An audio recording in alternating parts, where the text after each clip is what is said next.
Psalms 110, because this is the Old Testament. I like the original one though. The King James Version? Oh, The very original, like the one that Moses was like, I received this and you shall not disturb it at all. yeah. Well, what happens is you got to remember that they had scribes, just like the Quran has scribes to write down the book, right? Scribes are people who would write down what the prophets would say. They would write them down. Hadiths, yeah. Yeah. But so you got to remember, anything we use to write on, it gets old. So we have to transfer it to another papyrus or another clay tablet or on paper. But So we, when the transpiration is in progress, won't it be? Oh, can't like some people like I don't like this part. Let's change it. they could do that, and that's why you got to be careful when you look at the Word of God, because you got to make sure that doesn't happen. Now, I can tell you this: if you look at they're saying now we could never look at the Muslims' Quran. One was at Cairo, the other one was at Damascus. You had four or five when they made them, and when Uthman had made the 7 copies, he gave them out to each person to have in their city, right? And do you recall that? In your history, what happens is when Muhammad died, no one had written down the. Right. That was when Abu Bakr told right. everyone like, let's write down the Quran. Because you had the battle of Yomama. The Yeah. battle of Yomama happened, and a lot of the people who memorized it, they died, 70 of them. And they said, hey, we don't have anyone that memorized all of it, so we need to get all of it together from everywhere and put it together and try to find and get it all together, and so we have one, right? So what they did is they grabbed all the manuscripts all over the place. They send, I forget, Uman or Uman, one guy they send to go get it. He was a general. They send him to go get all the paperwork. Yeah, and do you remember Uthman? Yeah, Uthman. They sent Uthman to go get all the copies everywhere. They brought them over there. Some were on sticks, some were on white stone, some were carved on pieces of wood from trees, because they didn't have paper back then. They didn't have a lot of paper back then, and especially where they were living at. So they wrote them in all these things, and some of them memorized it, right? Yeah. So they put them all together, and then once they got one, they said that they burned all the other ones. But they went to Masud, I think his name is Masud. They were the guy who wrote it down, the first guy who wrote it down from Muhammad. Oh, I know. And Muhammad said, if you want to know what the Quran says, you ask Masud. Me and him have memorized this. He's one of the best at memorizing this. Go to him, right? Well, when Uthman when he wrote down finally the Quran, he wanted to get his manuscripts, and Masud, I forget his name. He's like, no, this is my copy. I don't want to give it to you. And it says actually in your hadith that they actually imprisoned him and they tortured him because he wouldn't give up his hadith. And he started yelling out to everybody, don't give your Quran out. If that's yours, don't give it out, because they were different everywhere. That's why they wanted to put them all together. So you have everyone translating it different because of different languages and different things. But the problem is once they burned them all, we don't know we don't know the original anymore. We only know what Uthman picked. Yeah, Uthman picked. We only know what he picked, right? And we can't go. And so now that we have it, we say, okay, we know what Uthman picked, but it wasn't until maybe I don't know how many years later it was, but they found a guy who had one of the verses, the surahs, that were not in there. And they said, listen, this guy has a surah that Muhammad used to say that no one else knows. He knows it. And we didn't put it in the Quran. So they had to grab that and they had to put it in the Quran. Our question to them is, the 70 who died, what happens if they had stuff memorized that you didn't know about? So now, those questions are there. Do you have the whole Quran the way it was supposed to be written? Because no one has the originals. They used to say that they had the originals, the Quran, but now that a book's going to come out from your guys who studied it, what they found out is that none of the manuscripts say the same thing on all of them.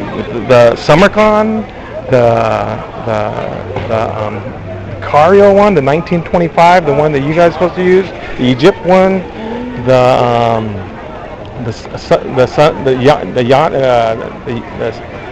Sana manuscripts that were found in 1973. they found the Sana manuscripts in 1973. But anyways, all these manuscripts they got together and they said, listen, none of them are the same. They're all different, either in number or in words. There's different parts.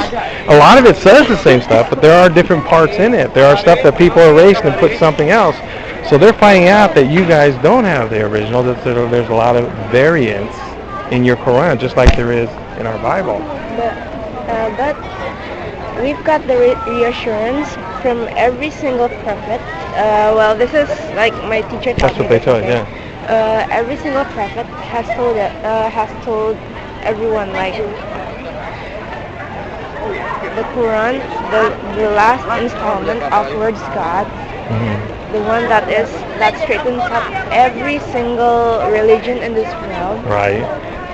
will keep its purity until Akhirat. Yeah. Akhirat, at the end, right? The The end. end of the world. Right. So, if we find the most original ones, right? Right. The most original ones, the ones that has never been transferred to anywhere. They don't have those though. There's nowhere anymore. I They're know. gonna, it's just coming out. You're gonna find out next year more. You're gonna hear more about it. That you guys can't say you have the originals no more. There's no originals of any manuscripts of old. There is no originals no more, and that's what they're finding out. Because even on the ones that the Sana ones that you guys found, it dates back to even Uthman's day. But the problem is it's underneath. They wrote on top of it because whatever was underneath wasn't sufficient, so they wrote on top of it, and that's called a palimpsest manuscript, where they erase it, or they try to erase a little bit and they write something else on top. We're going, what's underneath it? We want to know what's underneath it, because yeah, why would someone do that? If that was the original, why would you erase it and write something on top of it? You see? So the question comes, who knew what Muhammad knew? Really, they're saying that some knew, but when the 70 died and they thought they had it in, then they found some verses missing. Then Muhammad's wife said, oh, my goat ate some of the verses that were supposed to be in there about adulterous women. Do you hear about that one? Yeah. Yeah, the goat ate it inside her house. The goat ate inside her house. Ate her manuscript up. Yeah, she had one underneath her bed. Is it sheep or goat? I don't. There's no record of Aisha or Khadija, was it? Well, one of Muhammad's wives. Yeah. No one had the copy of it. Like. Well, not the whole copy. She had a couple of the surahs. Wait, no, not that. I mean, no one had the records. The records of any of the surahs being written, because there had been like tests from ancient tests. So people tried to make goats eat the Quran, at least a piece of paper of the Quran, or just bury it under the ground, or but the problem is, this is what your guys are saying, not us. We're not saying it. The Hadiths are saying this, and she said it. They got it recorded that she actually said it. I'm just taking all your history that's in your books and telling you what it says. You know what I'm saying? I tried it myself, actually. So to eat it, to have someone eat it? No, not Oh, that. to find it? Like this. So I once, when I was still little, slipped a small Quran between really big books. I'm an avid reader. Okay. So and it was forgotten. So like recently, I never knew that the Quran was still there. So we moved somewhere. So when we checked the boxes, we also checked the books. Like, Mom, we need a new copy of this book. We need a new copy of this book. And then I found the Quran. It looked untouched. Yeah. And that's fine, but we know they get old, and we know during time, and we do find manuscripts. There's no point about that. We do. But what happens is the Samarkand only has like half of the Quran. It doesn't have 114.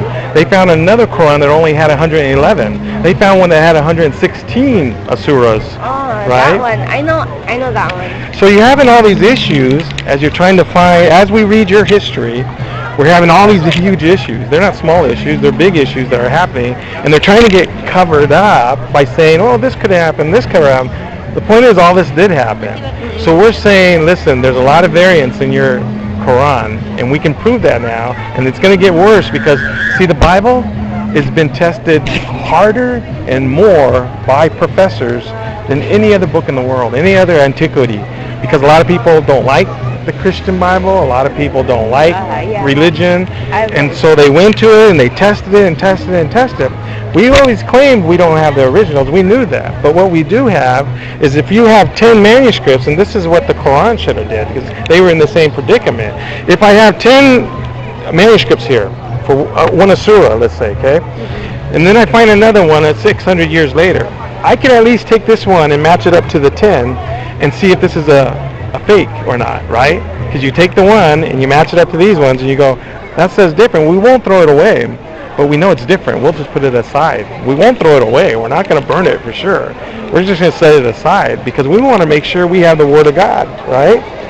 Now, what happens though, with our Bible, we got 5,000 manuscripts.